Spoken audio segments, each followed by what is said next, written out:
Hello everyone, welcome back to our channel Abhiraj. So last ভিডিওতে তোমাদের সাথে আমি সপ্তমীর ভিডিওটা শেয়ার করেছিলাম, আর আজকে আমি তোমাদের সাথে শেয়ার করব অষ্টমীর দিনের ভিডিও। মানে অষ্টমীর দিন আমরা কোথায় কোথায় ঘুরেছি, কতটা মজা করেছি, সেই ভিডিওটাই আজকে আমি তোমাদের সাথে শেয়ার করব। দুপুরবেলা আমরা গিয়েছিলাম চৌধুরীহাট আশ্রমে, সেখানে কুমারী পূজা হয়। কুমারী পূজা তো অনেক সকালে হয়, তো অত সকালে তো আমাদের যাওয়াটা হয়ে ওঠেনি, এবং ফর সাম রিজনস আমাদের অঞ্জলি দেওয়াটাও হয়ে ওঠেনি। আমি কখনোই অষ্টমীর অঞ্জলি দিইনি, তো আমার খুব ইচ্ছে ছিল, যেহেতু এটা আমার বিয়ের পরে প্রথম পুজো, আমার খুব ইচ্ছে ছিল যে ওর সাথে অঞ্জলি দেবো, বাট হয়ে ওঠেনি। তো এই যে এই আশ্রমটা আছে, এটা বাংলাদেশ বর্ডারের একদম কাছে। তো আমরা প্রায় পৌঁছেই গেছি সেখানে। তো সেখানে মায়ের দর্শন করে আশ্রমটা একটু ঘুরে দেখে আমরা বেরিয়ে পড়লাম কোচবিহারের উদ্দেশ্যে। আজকে আমরা ঠাকুর দেখবো কোচবিহারে। তো চৌধুরীহাট থেকে ফেরার পথে আমরা পড়ে গেছিলাম নো এন্ট্রি। যেহেতু অষ্টমী ছিল সেদিন প্রচুর ভিড় হবে, তাই আগে ভাগে নো এন্ট্রি বসিয়ে দিয়েছে। সেদিক দিয়ে তো আমাদের একদমই বেরোতে দেবে না, তো তারপর অনেক ভেতর দিয়ে আমাদের বেরোতে হলো। তো সেই কারণেই আমাদের অনেক লেট হয়ে গেছিল কোচবিহারে ঢুকতে ঢুকতে। আমাদের ঢোকার কথা ছিল দুপুর বেলা, তার জন্য মা রান্না করেও রেখেছিল, কিন্তু অনেকটাই লেট হয়ে গেছিল আমাদের। তারপর বাড়ি গিয়ে খাওয়া দাওয়া করে ছেলেগুলো সব ঘুমিয়েছিল, আর আমরা মেয়েরা গল্পগুজব করে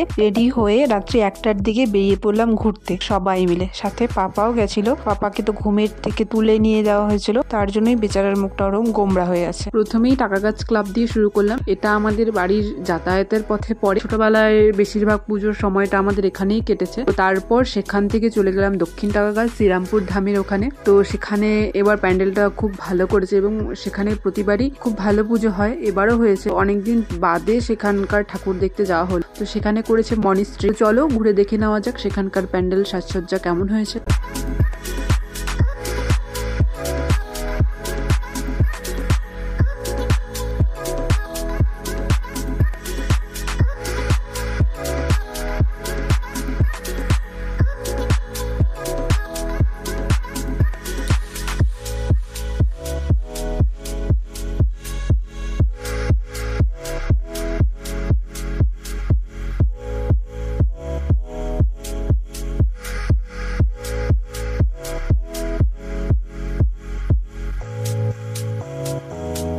তারপর সেখান থেকে বেরিয়ে আমরা যাচ্ছিলাম কোচবিহারের সব থেকে পুরনো পুজো, রাজার আমলের পুজো, দেবী বাড়িতে।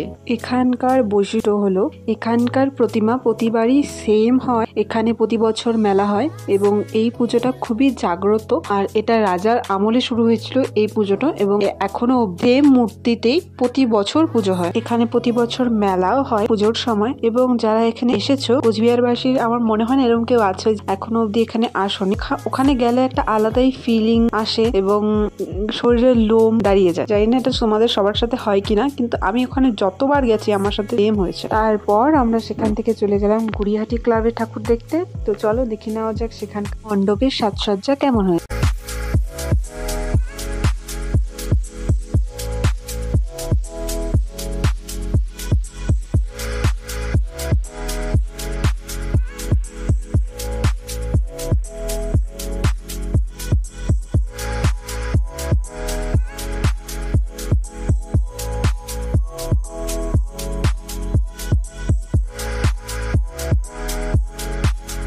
তারপর সেখান থেকে বেরিয়ে আমরা চলে যাব সুভাষপল্লী ঠাকুর দেখ। কোচবিহারের সব ভিড় সেখানে ছিল, এত সুন্দর হয়েছিল মণ্ডপটা, মানে চোখ ফেরানো যাচ্ছিল না। এখানকার থিম ছিল মানতপুরি। সত্যি মানে সেখানে গিয়ে একদম ইচ্ছে করছিল না যে বেরিয়ে আসি। আর অনেকটা জায়গা জুড়ে অনেকটা বড় প্যান্ডেল করা হয়েছে। আমার তো মনে হয় না কোচবিহার বা কোচবিহারের আশেপাশে এমন কেউ আছো যে এই প্যান্ডেলটাতে আসুনি বা এই প্যান্ডেলটা দেখোনি। এত সুন্দর হয়েছে। তো চলো দেখে নেওয়া যাক আরেকবার সেখানকার সাজসজ্জা।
তারপর যেহেতু অনেকটাই রাত হয়ে গেছিল, তো পাপা তো প্রায় ঘুমিয়ে পড়েছিল, সেই কারণে পাপাকে দাদা বৌদি বাড়িতে নিয়ে যায় এবং আমরা চলে যাই নিউ টাউন ইউনিটে। তো চলো দেখে নেওয়া যাক সেখানকার সাজসজ্জা কেমন হয়েছে। সেখানকার থিমটা খুবই সুন্দর ছিল, সবুজের আর্তনাদ।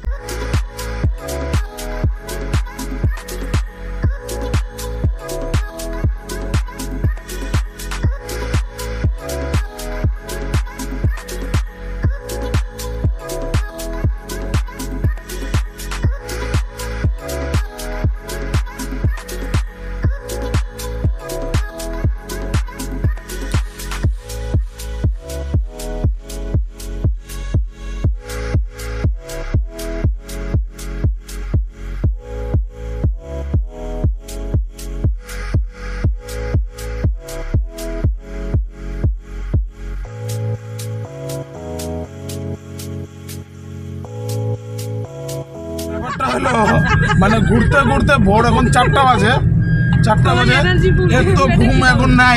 টাইমারটা দেখো, ঠিক আছে টাইমার দেখাচ্ছি একটু পরে।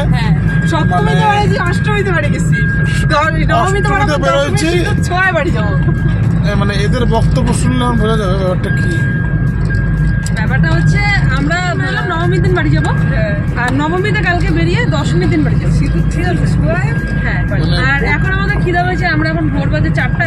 প্রতিদিন আমাদের রেকর্ড, আমরা পৌনে 4টা, আজকে আমাদের ইচ্ছা আছে যে ভোর 6টা। আর কালকে নবমীতে বাড়ি, দশমীর দিন একদম মাকে সিঁদুর টিঁদুর ছোঁয়া বাড়ি যাবো। এখন আমরা চা খাবো। ঠিক আছে চা খাবো, কিছু একটু খাবো। তো আমরা অবস্থা সবচেয়ে বড় বেহাল, মানে 8:30 থেকে 11টা পর্যন্ত ঘুম। আমরা একটা অল রেকর্ড করলাম 4টার জায়গায় রাখতে পূজাটা ঘিরে। তাহলে কি আমি গ্রিনিস বুকে লিখবো এটা? হ্যাঁ, লিখে এসে কালকে। তো এই রকম মজা করতে করতেই আমরা চলে গেলাম আমাদের নেক্সট পুজো প্যান্ডেলে। তো এটা ছিল পান্থশালা।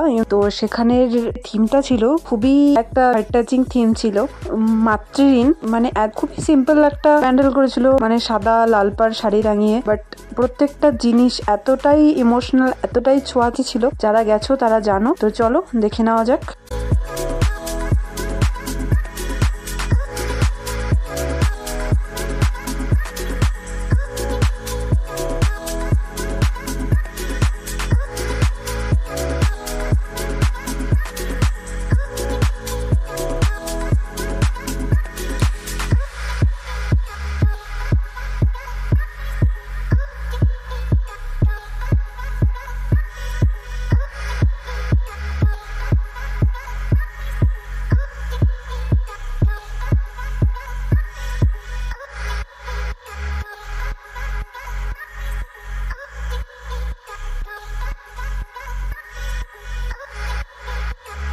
তো এরপর সবারই তো খিদে পেয়ে গেছিল, কিন্তু খাওয়ার মতো কিছুই পাচ্ছিলাম না। তো শেষমেশ এগ রোলই খেয়ে নিলাম আমরা।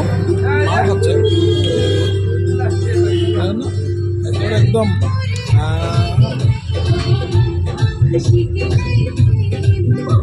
তারপর এগ রোল খেয়ে পেটটাকে একটু শান্ত করে আমরা চলে গেলাম নেক্সট প্যান্ডেলের দিকে। সেই ক্লাবটার নাম তো আমার মনে নেই, কিন্তু সেখানকার থিম ছিল এক টুকরো রাজস্থান, আই থিঙ্ক গান্ধীনগর, এরকমই কিছু একটা নাম ছিল, এক্স্যাক্টলি মনে নেই। তো চল দেখে নেওয়া যাক সেখানকার সাজসজ্জা কেমন হয়েছে।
সেখানে তো আমরা প্রচুর ফটো তুলেছিলাম এবং সেগুলো আমি শেয়ারও করেছিলাম, তোমরা অনেকেই হয়তো দেখেছো। তো তারপর আমরা চলে গেলাম কেদারনাথ দেখতে। চলো দেখে নেওয়া যাক।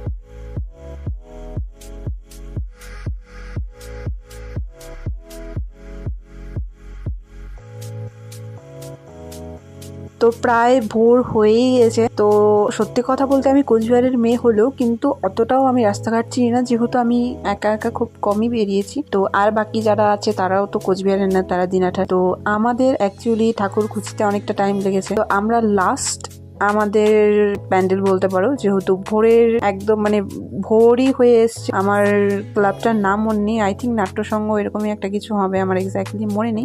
সেখানকার সাজসজ্জা খুব সুন্দর হয়েছিল, থিমটারও আমার মনে নেই। তো চলো দেখে নেওয়া যাক।